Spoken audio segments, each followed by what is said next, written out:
Hey guys, it's Nanami and I'm at a hotel right now and I'm gonna be eating this poke bowl and I wanted to talk with you guys while eating and I already know what I'm gonna talk about today.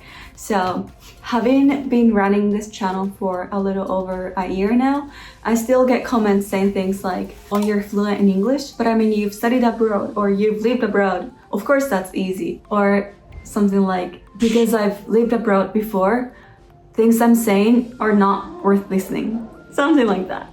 And I thought that I would share my English learning journey so that I can prove that it was not easy for me. And I really struggled in the beginning. And also that I did self-study English mostly and you guys can do it too. And today's video is gonna be all in English. So I hope you enjoy my pretty tough story. So I was just a normal Japanese girl born and raised in Japan. So I went to public elementary school and middle school. And so of course I had English classes at middle school like everybody does. And because I studied really hard for Jukem to go to this like public high school that I wanted to go to, yes, I would say I was able to get decent scores on English exams, but that doesn't mean that I was fluent. So being able to get high scores on English exams in Japan and being able to speak English is a totally different thing. So I have to say I was not fluent in English at all. And to go to this public high school, I studied really hard.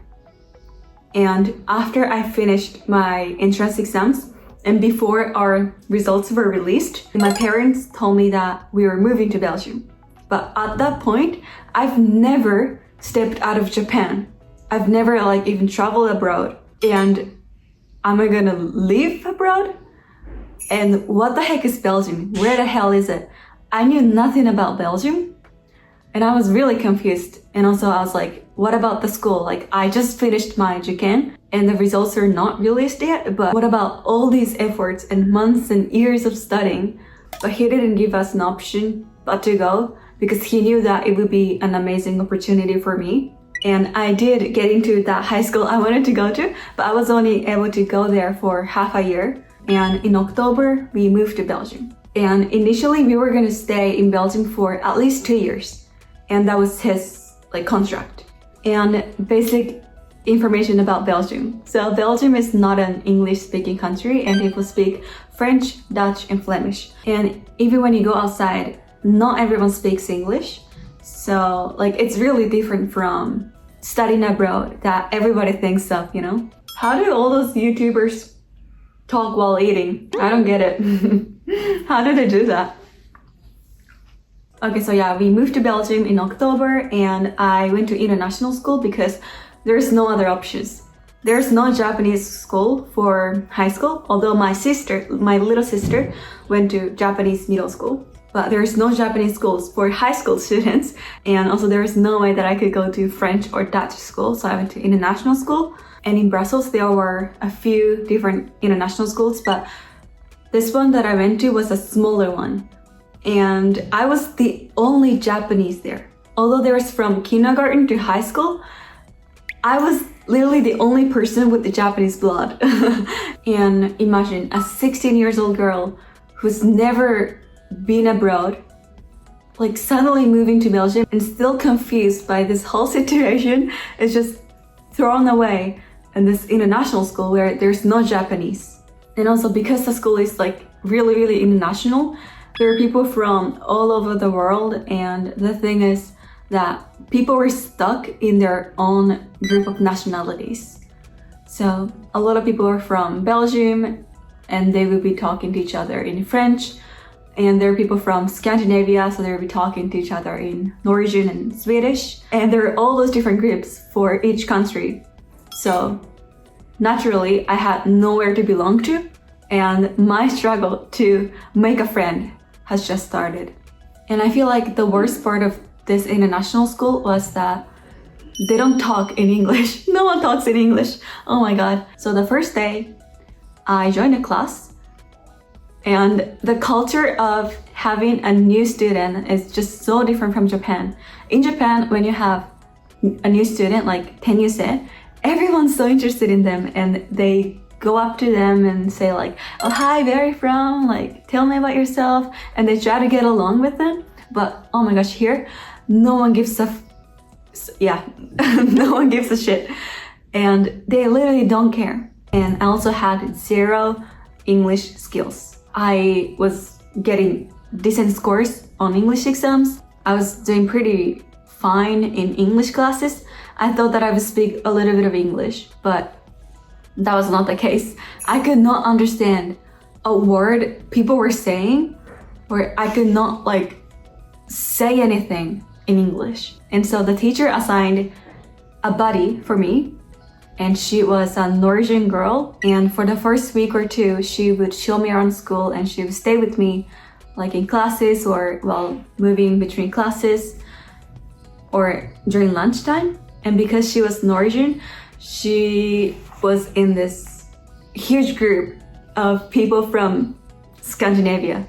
And she invited me to have lunch together and spend some time together. Like after lunchtime, we have some free time. And so I was in that Scandinavian group for the first few weeks. Like I was really struggling to get along with the group. And now that I think about it, I can tell that they were the biggest group. Like in Japanese, it's like Ichigun group. And they were the most famous group in the school. So I was in their group, but oh my gosh, I could not understand a word they were saying. And I was like, oh my gosh, what was all these English classes that I had in middle school? Like it's so useless.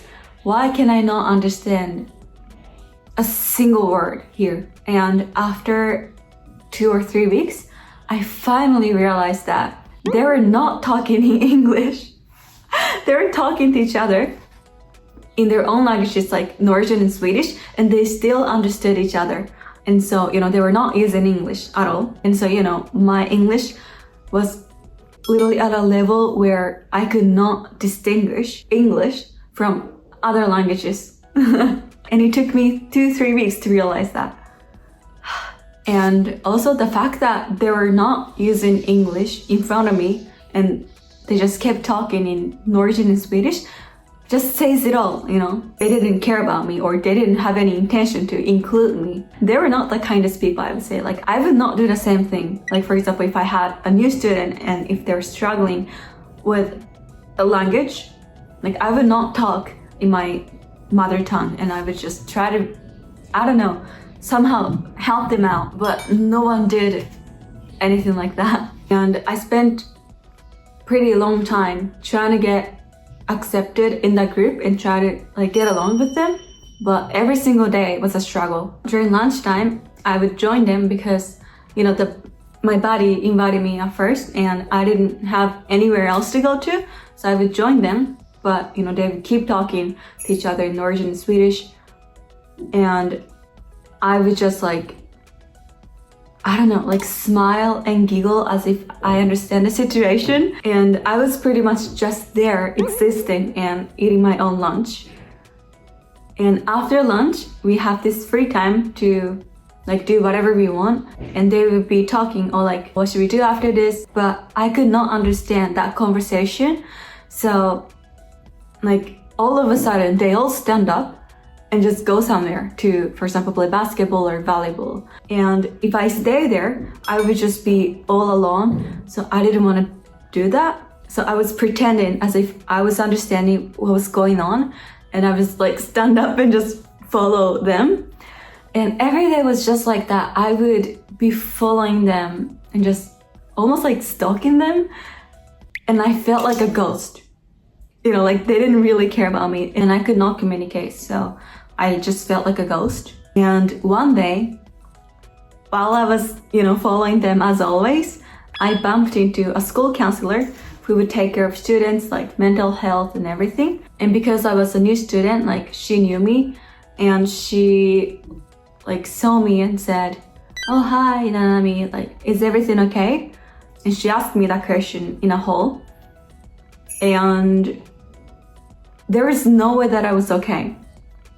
So I couldn't say yes, but at the same time, if I said no, I would have to explain everything, but I didn't have the English skills to explain what was wrong and why I was not okay. So I literally just froze there. And I was on the verge of crying. And I think she saw everything and she was like, come into my room. I'll make you hot chocolate and we'll talk.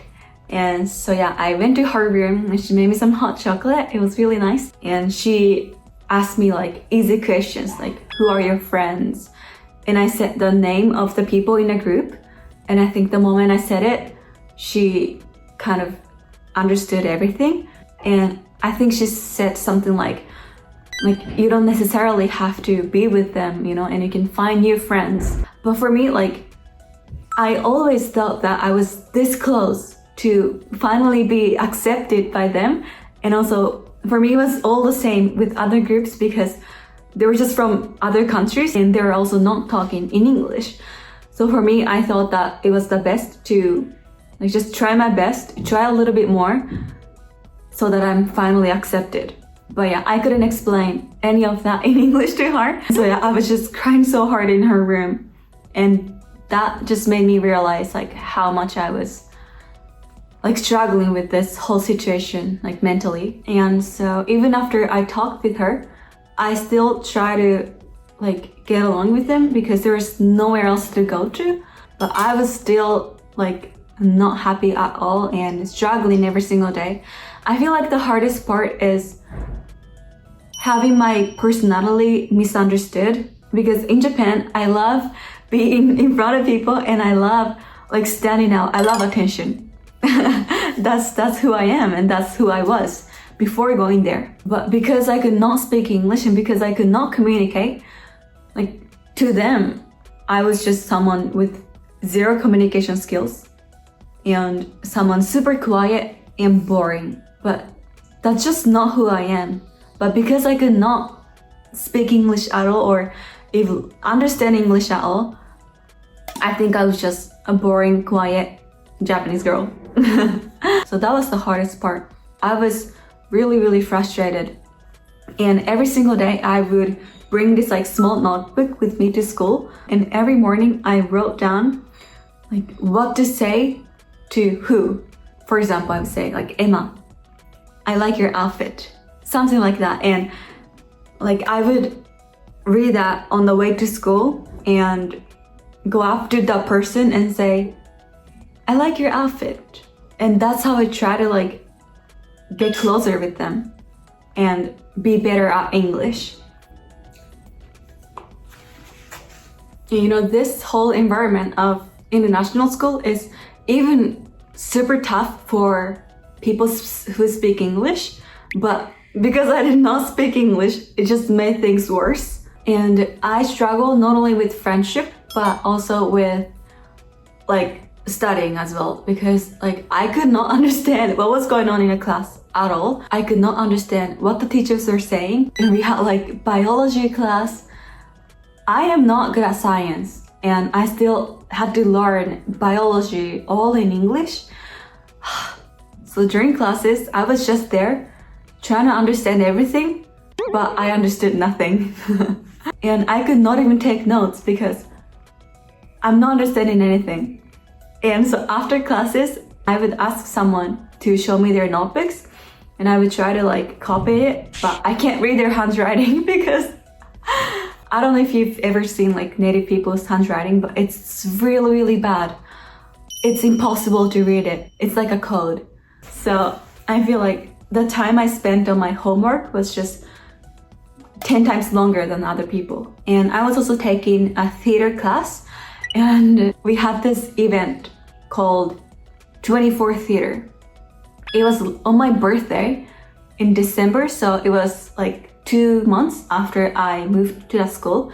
But yeah, we had this 24 Theater, and the reason why it's called 24 Theater is because we would be stuck in a school for 24 hours and we would sleep in like a random room, like on the mattress in December, like in winter.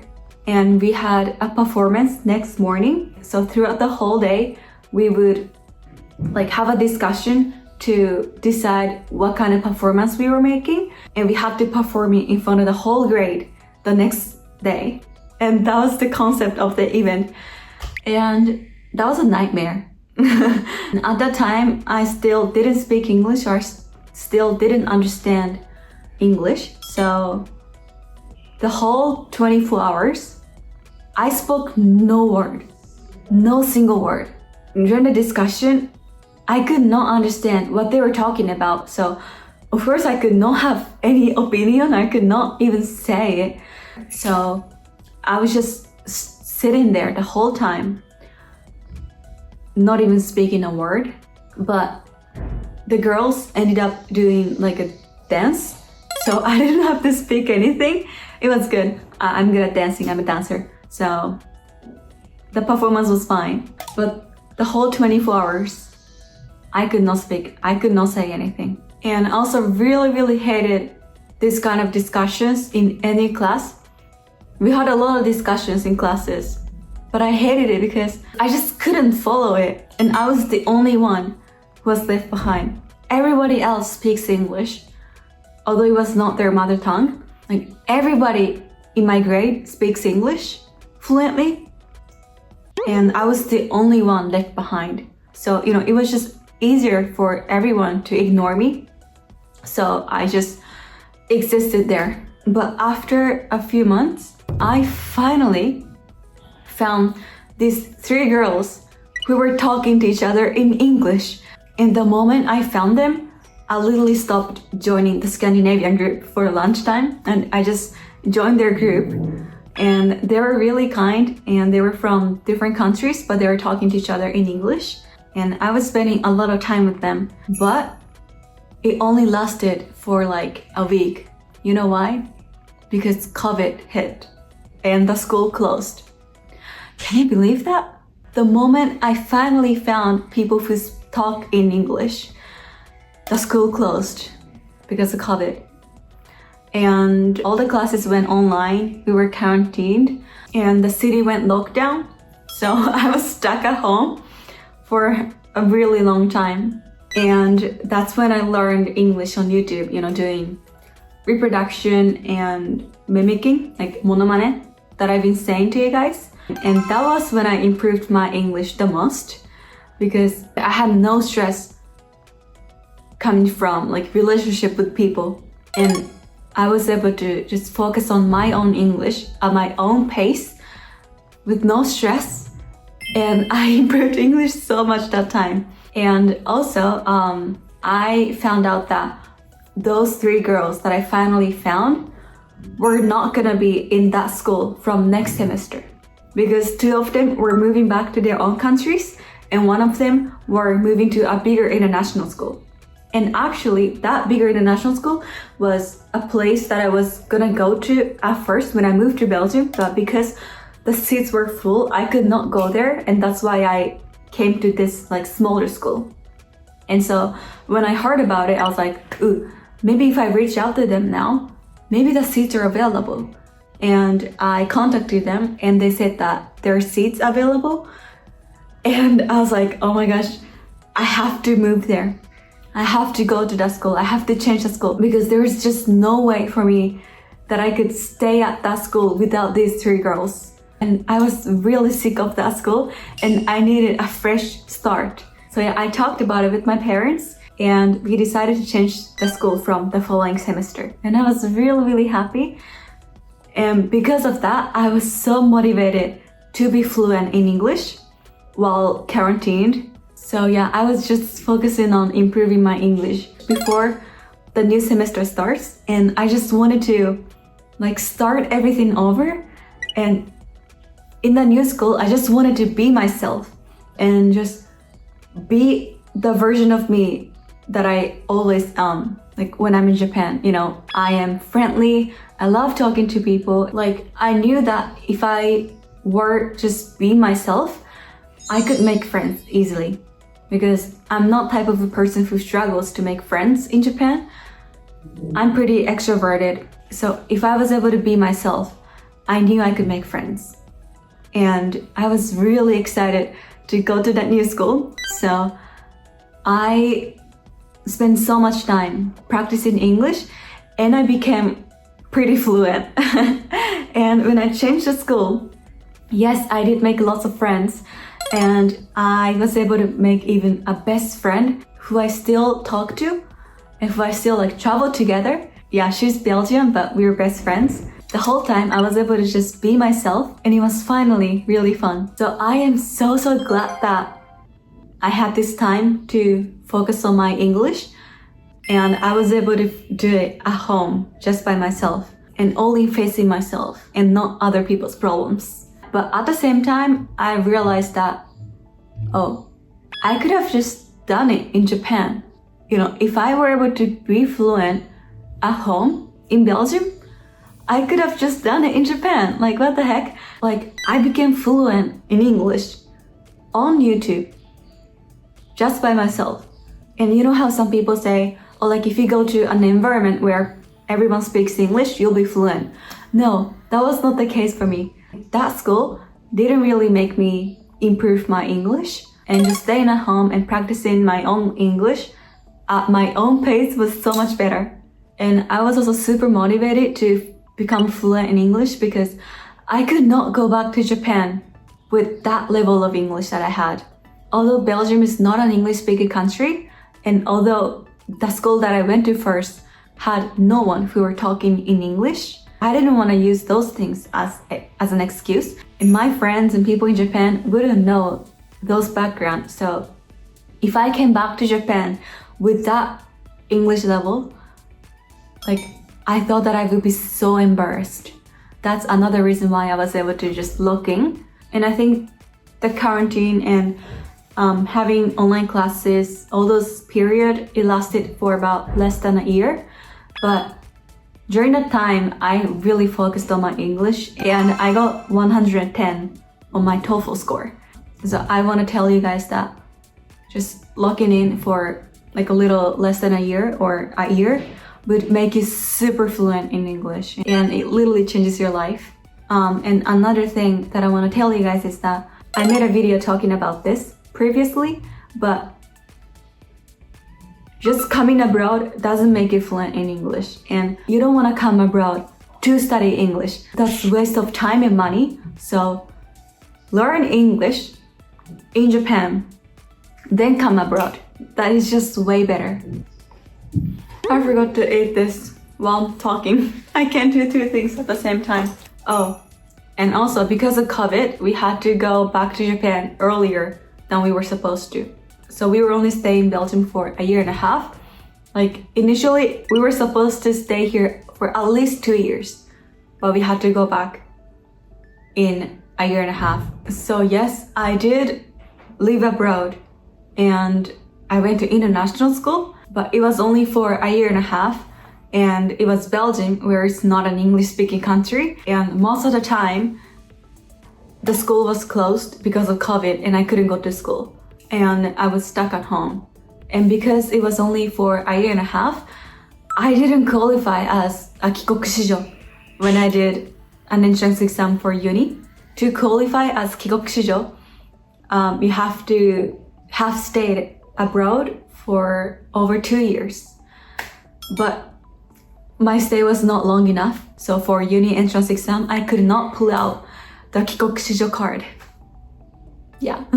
So the fact that I have lived abroad doesn't just strictly mean that it was easy for me to learn English, because I became fluent at home. So anyways, the reason why I run this channel comes from this experience. You know, the fact that I became fluent in English from home, and this realization that we could learn English and be fluent at home in Japan.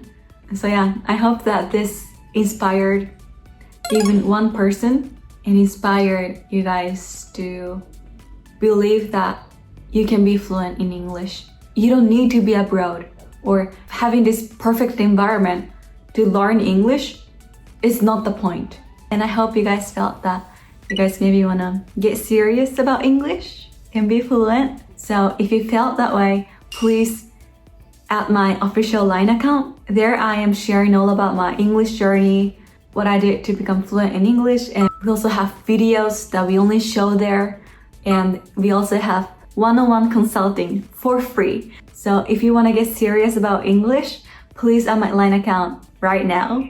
Okay, so thank you so much for watching. I hope you enjoyed a little story time, and I'll finish the rest of my Pokeball. Okay, have a lovely day, guys. Bye.